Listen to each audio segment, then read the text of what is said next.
Labas rytas. Jūsų namuose laida apie ūkį ir bites. Kiek laiko pradėjus nuo nulio užtrunka sukurti klestinti ūkį plynoje vietoje? Reportažas iš vieno didžiausių Lietuvoje Dalios Emužytės ekologinio ožkų ūkio. Kiek laiko užtrunka sukurti klestintį ūkį? Vieno didžiausio ekologinio ožkų ūkio šeimininkė Dalia Emužytė nedvejojus atsako: lygiai tiek, kiek dabar yra jos sūnui – 16 metų. Kai mes čia pradėjom kurtis ant plyno lauko, visiškai nebuvo elektros, vandens, namų, nieko nebuvo, tai buvo tada pasirinkimas, ką auginti. Supratau, kad šitokiuose nederlingose žemėse galima auginti rentabiliai, kad būtų ūkis stabilus ir rentabilus, tik tai ožkas arba avis. O ožkus tai vis viena. Ta pati ožkiena yra vieną kartą metusis, bet pienas kiekvieną dieną. Reiškia, tu gauni produkciją kiekvieną dieną ir gali gaminti sūrius. Ir kiekvieną dieną gauti tą savo kapeikytę. Pradžia buvo labai sunki. Bankai, į kuriuos Dalia kreipėsi paskolos, žiūrėjo į jauną moterį nepatikliai. 3 darbovietėse uždirbamų pinigų neužteko. Tačiau svajonė turėti nuosavą ūkį buvo tokia didelė, kad nuleisti rankų tikrai neketino. Susikrovusi daiktus išvyko padirbėti į Vokietiją. Aš būčiau taip ir įstrigus kur nors ten sovietiniuose laikuose. O aš ten pamačiau, kaip jie moderniai viską tvarko, kaip didelės fermos apsieina su mažai žmonių, kokios aukštos yra technologijos, kaip galima tą viską sutvarkyti. Bet tam reikėjo labai daug pinigų. Ne tik grįžti, bet ir kurti ekologinį ožkų ūkį. Toks tuomet buvo pagrindinis Dalios noras. Noras išliko, nepaisant to, kad moteris nuolat buvo priversta įrodinėti, jog tai, ką ji daro, yra naudinga ir perspektyvu. Reikėjo daug metų ir daug pastangų, kad kažką tą įrodyti. Kai pradėjom gaminti produkciją, be abejo buvo biškutį lengviau. Bet ta pirma produkcija ėjo visa nelegaliai, turgelių nebuvo. Mes pardavinėdavom ir bijodavom, aš nuveždavau tą pieną kanistrą į kokį turgelį. Ir taip pat prisistatydavo policija, ką čia darai, viskas išveja, nubauduoja. Vienu žodžiu, nebuvo gyvenimo ir buvo labai sunku. Ir aš be abejo, kai tik atsirado galimybė kažką su tom paramom daryti, rašiau projektus pati, be jokių pagalbų, nes aš neturėjau nei finansistų, nei visokių patarėjų, nei konsultantų. Kaip galėjau, taip rašiau pati. Dabar Dalios Emužytės ekologinis ožkų ūkis vienas didžiausių Lietuvoje. Čia spaudžiami ožkų pieno sūriai žinomi visoje šalyje, o ekskursijos į jos ūkį rengiamos svečiams iš gilias sūrių gaminimo tradicijas puoselėjančių šalių. Tokia realybė šiandien, tačiau prieš 16 metų viskas buvo kitaip. Aš kai čia atsikraušiau, aš ir mešinį mokėjau. Ir buvo didžiausia tragedija, kai man reikėjo pamelžti, gimė ožiukai ir reikėjo pamelžti. Aš taip galvoju, kad čia viskas labai paprasta. Jiem tampys ir bėgs tas pienas čia. O Jėzus Marija, sėdžiu žiemą, gimė ožiukai, o aš tampau ir niekas ten nebėga. Dieve, mano tragedija, kviečiu močiutę. Ir jinai atvažiavo mane ir grinai pamokė, ką reikia daryti, kaip reikia tą ožką melžti. Mintis pasistatyti sūrinę Dalios galvoje sukosi seniai, vos tik atsirado galimybė pasinaudoti ES parama. Nuo pat 2007 metų ji pradėjo teikti paraiškas paramai gauti, tačiau lūkesčiai išsipildė tik tuo met, kai Žemės ūkio ministerija pradėjo daugiau dėmesio skirti smulkiesiems ūkininkams. Ministras Starkevičius atėjo į valdžią. Tiesiog tą viską, kas manie buvo priaugę, tą viską parodė, kad čia reikalinga, kad tie turgeliai reikalingi, kad čia palengvinti sąlygas reikalingi. Rašiau aš tą projektą dėl savo sūrinės, nes nieks pieno nesupirkdavo, niekam tuškos pieno nereikėjo. Ir įsivaizduojat, kur jį perdirbti. Nu, atsiprašau, tas cechas 500 000. Nori, nenori, iš kur tokius pinigus paimti. Vieną paraišką, kitą paraišką, trečią paraišką rašau ir tik vargais negalais po truputėlį mes tą paramą pagaliau gavom. Žemės ūkio valdų modernizavimui skirta Lietuvos kaimo plėtros 2007–2013 metų programos priemonė buvo populiariausia per visą laikotarpį. Kaip ir Dalia Emužytė, nemažai ūkininkų ES parama pagal šią priemonę pasinaudojo net kelis kartus. Dažniausiai būdavo perkama žemės ūkio technika. Be abejo populiari, kadangi mes tikrai ūkininkų žinom, kad turim labai daug Lietuvoje. Tikrai yra nuo pačių smulkiausių iki pačių didžiausių, tai ta Žemės ūkio valdų modernizavimo priemonė be abejo naudojasi tie, kurie jau yra veikiantis.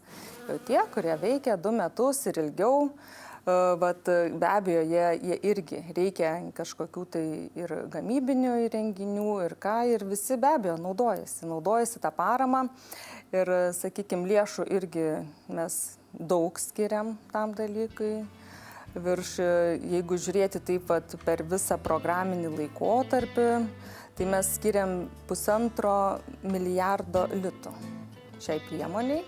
Prieš 3 metus pasinaudojusi ES parama, Dalia Eimužytė atidarė daugiau kaip 500 000 litų kainavusią sūrinę.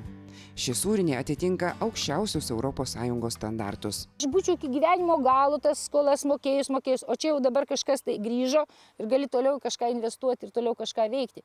Be abejo, labai reikalingos paramos. Mes vieni patys nebūkime naivuoliai, nesusitaupysim tokių pinigų, kad ir kaip dieną naktį artume. Šiandien Dalios Eimužytės sūrinėje gaminama daugiau kaip 50 rūšių sūrių. Keletų jų suteikti Lietuvos tautinio paveldo sertifikatai. Kitus sugalvojo pati ūkininkė. 3 receptus pasiūlė ožkų sūrių valgytojai. Iš svarbiausia sužinoti principus, kaip tie sūriai daromi, kokių yra rūšių, tokių. Ir tik tai reikia turėti gerą labai fantaziją. O čia, žinokit, prisideda labai daug ir mano pirkėjai. Atvažiuoja kas nors iš užsienio ir sako, kodėl jūs nepadaro tokio ir tokio sūrio, man tai buvo skanu. Aš nelaukiu, kad šiandien kažkas tai man antrą kartą tą patį pasakytų. Imu ir pabandau pati. Ir tada pateikiu rinkai tokį sūrį, kokį prašė. Man labiausiai patinka gaminimo procesas. Ir ypač jeigu sukuriu naują kažkokį sūrį, tai man tas labiausiai patinka. O skonis, tai be abejo aš mėgstu aštrų sūrį, kur būtų išreikštas skonis. Tokį sūrį aš labiausiai mėgstu. Bet čia yra kiek žmonių, tiek ir nuomonių. Baltoje kaip sniegas sūrinėje Dalia Eimužytė šeimininkauja pati. Čia sūrininkė bando išrasti vis naujas sūrių rūšis. Anksčiau savo receptus lengva ranka dalinusi visiems, kas paprašydavo, Dalia dabar nori išlaikyti ir išsaugoti sūrinėje gaminamų ypatingų sūrių rūšių paslaptis. Yra visas procesas. Išimamas iš pradžių sūris, tada jisai šaldomas, tada jisai įmamas prieskoninama, tada vėl dedamas šaltai. Tai kiekvienas procesas turi savo laiką, kada jis turi būti daromas. Jeigu per greit padarysi, sūriai bus arba per minkšti, arba per kieti, jeigu per lėtai dirbsi. Čia mes dabar darome su cinamonu. Jis dar labai negražus, bet jis bus paskiau gražesnis, aišku. Tai šitaip yra daromas tas minkštas sūris. Dabar jis keliaus į šaldytuvą. Sūriai yra jau jie brandinami, jų labai dabar žmonės nori, bet jie bus gatavi, dar mažiausiai po 3-4 mėnesių šitie sūriai. Jie dabar yra vartomi, plaunami, valomi. Jeigu užsidengia pelėsiukas koks nors, specialiai mes turim išvalyti išrūgose sūriuose. Ir su jais turim daug darbo labai. Na, o dabar iki melžimo likus valandai atokvėpio gali prisėsti ir pati ūkininkė. Tuo metu mūsų laukia pats maloniausias darbas – paragauti sūrio ir ramiai pasišnekėti. Tarp kitko, saldaus pieno sūriai Lietuvoje yra patys populiariausi ir tai mūsų tradiciniai, jau skaitykim. Todėl, kad prancūzai, italai daug labai gamina fermentinį, jie beveik nežino, kas tai yra šitokie sūriai. Tai mes truputėlį turim kitokių tradicijų, nes mes labai rūgštaus nelabai ir mėgstam. Atrodo, ko dar reiktų Daliai Eimužytei – tik ramiai dirbti ir gerai gyventi. Tačiau gyvenimas be svajonių ne šiai veikliai moteriai. Tai aš turiu dar vieną svajonę ir jau mes irgi paraišką pateikėm. Aišku, ten gal dar daug ko trūksta ar kas nors, aš nežinau. Bet aš taip galvoju, kad mūsų vis dėlto ūkiui labai praverstų, kadangi automagistralė yra šalia, svečių namai su krautuvėlė. Norėtume daryti, kad čia būtų specifinė virtuvė. Tai ožkų produkcijos virtuvė. Tai yra ir ožkienos įvairiausi gaminiai. Troškinti ožiukų pautukai, keptos smegenėlės. Tokių delikatesų, ko niekur kitur neparagausi. Ir čia būtų tokia vieta, kur būtų specifinė virtuvė, kur gali viską paragauti. Ir ožkų sūriai, ir salotos su sūriais, ir dar visokie putėsiai ten su sūriais, ko tik nenori. Yra tiek daug fantazijos, tiesiog reikia gero virėjo. Nežinau, kur aš tokį Lietuvai rasiu. Gal reikės iš Prancūzijos atsisiųsdinti, nežinau. Bet svajonę tokią turim ir sieksim to daryti. Štai tokia ūkininkė Dalia Eimužytė. Žinant jos būdą, negali netikėti. kad greitu metu galėsime džiaugtis ir svečių namais. Nu, mes primename, kad paraiškas paramai gauti pagal Lietuvos kaimo plėtros 2007-2013 metų programos priemonę Žemės ūkio valdų modernizavimas galima teikti iki rugpjūčio 31 dienos. Po reklamos matysime, kaip nederlingose Aukštaitijos žemėse auginami kurui skirti gluosniai.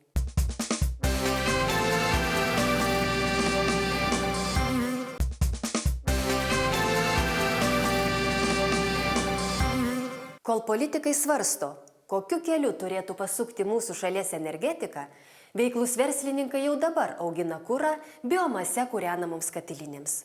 Trumpos rotacijos energetiniai augalai ne tik efektyvus būdas panaudoti nederlingas žemes, bet ir galimybė prisidėti prie švarios energetikos. Iš pažiūros krūmais apaugęs žemės sklypas. Gal kiek per daug tvarkingas, kad pagalvotum, jog čia savaime užsisėjęs šabakštynas. Iš tiesų, čia 12 hektarų plote Švenčionių rajone auga biokūrui skirti gluosniai. Jau nebe pirmus metus trumpos rotacijos energetinius želdinius auginančios bendrovės Renergija vadovas sako, kad žiemą šiame plote bus imamas pirmasis biomasės derlius. Vienas augaliukas pasodintas 20 cm pirmametis. Per 4 metus, čia yra 4 metai augimo, užauga iki tokio storio. Tada šią žiemą jis bus nupjautas. Vėl po 3 metų, jeigu maisto medžiagų jam bus pakankamai, jis bus lygiai toks pat, kaip dabar mes matom, netgi storesnis, nes šaknų sistema jau yra pilnai išsivyščiusi. Pirmas klausimas, ką žmonės klausia, ar kažkas lieka po žemę, su žeme po gluosnių sodinimo. Tai mes irgi domėjomės plačiai šiuo klausimu, tai Šiaurės Airijoje pasakė, kad viskas gerai, netgi žemės savybės, netgi jos pagerėja, nes visi lapai kiekvienais metais krenta į dirvožemį ir susidaro tam tikras humuso kiekis. Auginti biokūrui skirtus trumpos rotacijos želdinius labiausiai apsimoka nederlingose, drėgnesnėse žemėse. Be to, auginant kas 3 metus pjaunamus gluosnius, nekinta žemės paskirtis. Todėl apie tokią ūkininkavimo formą vertėtų pagalvoti ir apleistų savaiminių miškų apaugusių žemės ūkio naudmenų savininkams. Ypač tiems, kas nenorėtų, kad ūgtelėjus menkaverčiams medžiams, jų žemės paskirtis būtų pakeista į miško. Gluosnis labiau yra paplitęs regionuose, kur yra mažiau palankios žemės. Tai yra Utenos regionas, Švenčionis, dabar Pamario kraštas intensyviai pradėjo domėtis gluosniais. Tose žemės yra sunku gauti rekordinis Lietuvos derlius, dėl to žmonės būtent kažką ieško alternatyvų tai klasikiniai ūkininkavimo sričiai. Reikėtų kažkaip tai visiems pasimastyti ir pagalvoti, kad jeigu jau visiškai nesinori nieko daryti su ta savo turima žeme, tai galima, aišku, žilvičiais apželdinti, kurią tikrai nereikėtų palikti dirvų tuščių, be nieko ir kažką su jomis daryti. Šiuo metu taip, susidomėjimas yra didelis, bet vėlgi dėl tam tikrų niuansų su gluosniais auginimu, nes vėlgi, sakiau, reikia paruošti gerai žemę, negalima sugalvojant rytojus juos sodinti, tai tas susidomėjimas nuo susidomėjimo iki realių veiksmų yra labai didelis atskirtis. Daug žmonių domisi, bet nėra tikrai daug, kurie ryžtųsi pradėti tą veiklą. Daug priežiūros nereikalaujantis, specialiai išveistų ir didelę kaitrą pasižyminčių veislių gluosniai auga greitai. Pasak Renergijos vadovo, esant palankioms sąlygoms, kas 3 metus iš hektaro galima gauti 50-70 tonų kūrenimui katilinėse tinkamos biomasės.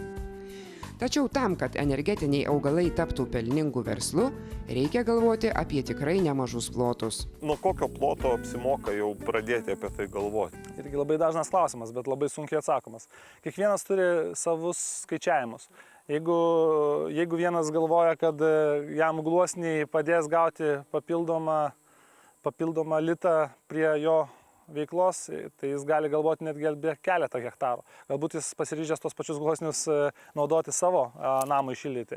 Bet jeigu yra žmonės, kurie turi rimtus tikslus, kurie galvoja apie tiesioginį kūrenimą katilinėse, kurie galvoja apie kažkada realiai pradėsinčią veikti biokūro biržą ir dalyvavimą joje, tai tada turėtų galvoti apie tikrai ne vieną ir ne du ir net ne 10 hektarų. Jie turėtų rimtai užsiimti su dideliais plotais. Priklauso nuo žmogaus iš tikrųjų. Jeigu jisai turi tą hektarą ir jisai nenaudoja kažkokiom kitom kultūrom, sakykime, kodėlgi ne, gali jisai bent jau tą hektarą, kad jisai nedirvonuotų ir nebūtų apleistas, apsisodinti žilvičiais ir be abejo gauti kažkiek tai pajamų. Dėl 1 hektaro jūs turbūt būtumėt naivus, jeigu tikėtumėtės, kad ir mūsų įmonė atvažiuos jums su galinga technika, su galingom priekabom, su pjovimo agregatu ir dėl 1 hektaro jums pjaus tuos gluosnius. Nes transportacija, logistika yra labai brangus dalykas. Tai reikėtų orientuotis. Jeigu jūs sodinate 1 hektarą gluosnių, tai greičiausiai jums pačiam teks sukti galvą, kur jį nupjauti, kur realizuoti tą biomasę. Nusprendus veisti trumpos rotacijos želdinius biokūrui galima gauti ir ES paramą pagal Lietuvos kaimo plėtros 2007-2013 metų programos priemonės Žemės ūkio valdų modernizavimas 3 veiklos sritį. Plantaciniams želdiniams priskiriami augalai, kurie kertami ne rečiau kaip kas 5 metus, gluosniai, karklai, drevulės ar baltalksniai. Šie želdiniai turi būti įveisiami ne mažesnėme kaip 1 hektaro žemės ūkio naudmenų plote ir kertami ne rečiau kaip kas 5 metus. Kiek maždaug kainuoja įveisti tokią plantaciją? Įveisti plantaciją kainuoja priklausomai nuo žemės įdirbimo. Jeigu žemės įdirbimui mažiau išleidžiama pinigų, tai kainuoja nuo 3000 iki, sakykime, galbūt netgi 6000. Tai nuo 50% iki 70% yra kompensuojama, bet nedaugiau 5179 litų už hektarą. Parama pasireiškia tuo, kad jisai gali įsigyti sodinukus, gali gauti, sakykime, paramą dirvos paruošimui, pasodinimui tų sodinukų.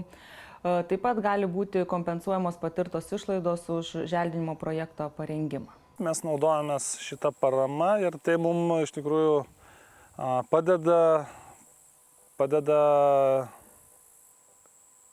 plėstis šiame versle, nes be paramos sunku galvoti apie plėtimąsi. Trumpos rotacijos želdinius įveisti galima ne tik nuosavoje, bet ir iš privačių asmenų nuomojamoje žemėje. Tiesa, tuomet nuomos sutartis turi būti sudaryta netrumpesniam nei 10 metų laikotarpiui. Taip pat, norint gauti paramą trumpos rotacijos želdinių įveisimui, želdinimo projektą būtina suderinti su savivaldybės specialistu atsakingu už melioracijos įrenginius. Pinigėlių yra, tie pinigėliai iš tikrųjų nėra dideli ir šiems metams yra skirta nedaug, kaip ir apie virš 700 000 litų tik tai. Bet mes matom, patirtis rodo, kad labai daug ir neprineša tų paraiškų, tai žiūrėsim kaip šiais metais. Mes norim bent jau, kad tiek, kiek mes esam skyrę, kad šiemet ateitų ir pasinaudotų tą paramą. Jeigu ateityje būtų katilinių pastatyta tikrai kiekvienam mieste ir galingų katilinių biomasės, manau, kad realizacijos problemų iš viso nebūtų. Klausimas pagrindinis yra, kaip užauginti gerą gluosnį. Ne mažą, ne mažiuką gluosnį, bet gerą gluosnį, kad jį nupjovus žmogui tikrai būtų paskata toliau vystyti plantacijas, plėstis ir panašiai. Gali būti auginami drebulės,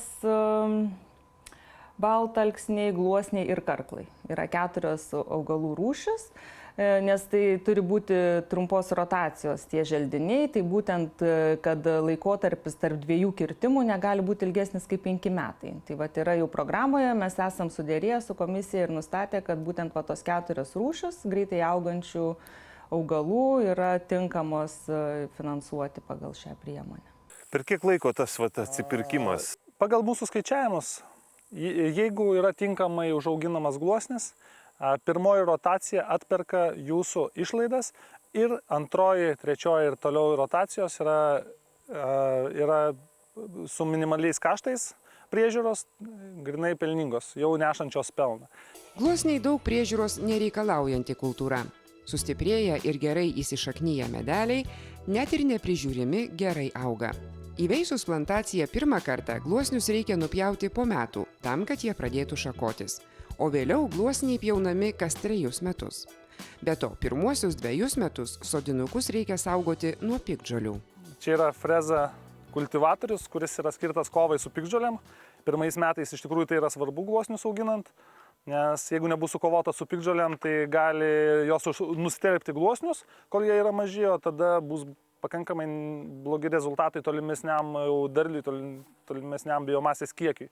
Tai aš tą akcentuočiau, jeigu kažkas galvoja apie gluosnius ir negalvoja apie kovą su piktžolėm, tai aš juos paraginčiau susimastyti, nes tuos 2 metus reikia iš tikrųjų sukovoti su piktžolė, kad paskui ateinančius 25 metus, nes jų yra apie 6 rotacijos, kada jos pjauna kas 3-4 metus, tai bus ramu. Įsipareigojimai tai kaip sakant, kitom priemonėm jie labai nesiskiria. Jeigu tai buvo įgytas turtas, tai sodinukai yra turtas, jie turi būti išlaikyti tenai ne mažiau kaip 5 metus, bent vieną kartą jau yra reikalaujama, kad derlius būtų nuimtas.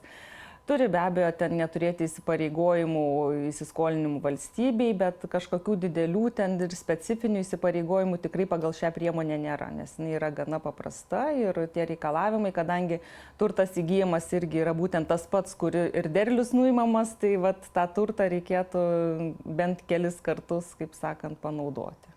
Kaip sako Donatas, šitie gluosniai taip greitai auga todėl, kad sugeba labai daug ir labai efektyviai valgyti. Todėl galvojant apie didelius biomasės derlius, reikia pagalvoti ir apie plantacijos tręšimą. Tiesa, pirkti brangių trąšų nebūtina. Daugeliu atveju tinka miestų valymo įrenginiuose susikaupiantis komunalinis dumblas. Labai gerai Kaišiadorių gyventojams, jie atsikrato komunalinio dumblo perteklinio, jis atitenka gluosniam, tai jie yra ramus, kad ir žmonės Lietuvos ramus, kad tas komunalinis dumblas nenusėda geruose rugių laukuose ar kviečių ir paskui mes valgom duoną. Tas komunalinis dumblas susinaudoja būtent gluosniam ir tai yra sudeginama. Po rotacijos vis dar to komunalinio dumblo užtenka 5, 6, 7 metam, tai tame tarpe galima dėka šito barstytuvo įbarstyti medžiagos, kurios nėra komunaliniam dumble, tai yra kalio. Tai reikia įbarstyti kalio ir tada praktiškai visą sistemą NPK gauna. Azotas, fosforas, kalis, tai reiškia, mes galime sakyti, kad gluosnis gauna visko, ko jam reikia. Tokia plantacija, derlių joje nuiminėjant kas 3 metus, produktyviausia būna 25 metus. Vėliau augalų šaknys pasensta ir nebesugeba taip greitai auginti biomasės. Išnaikinti senus gluosnių kelmus reikia nepriklausomai nuo to, ar bus veisiama nauja jų plantacija, ar bus siejamos kitos kultūros. Pasak Renergijos vadovo, tai padaryti nesunku. Tai po paskutinio nupjovimo yra pavasarį gaunami ūgliai, jie yra apdorojami chemija, gluosnis labai neatsparus chemijai. Rudenį, jeigu dar yra žolėlių, vėlgi praeinama su chemija, klasikinė chemija, kuri tinkama žoliai. Ir per žiemą sutrešusios šaknis pavasarį išariamos. Štai tokie mūsų laidų herojai. Skirtingi, bet tuo pačiu panašus – atkaklumu, darbštumu ir ryžtu. Tiek norėjome papasakoti šį rytą. Nepamirškite, susitinkame kitą šeštadienį 9 val. Ryte per LNK. Smagaus savaitgalio. Europa investuoja į kaimo vietovės. Projektą remia Europos žemės ūkio fondas kaimo plėtrai ir Lietuvos Respublikos žemės ūkio ministerija.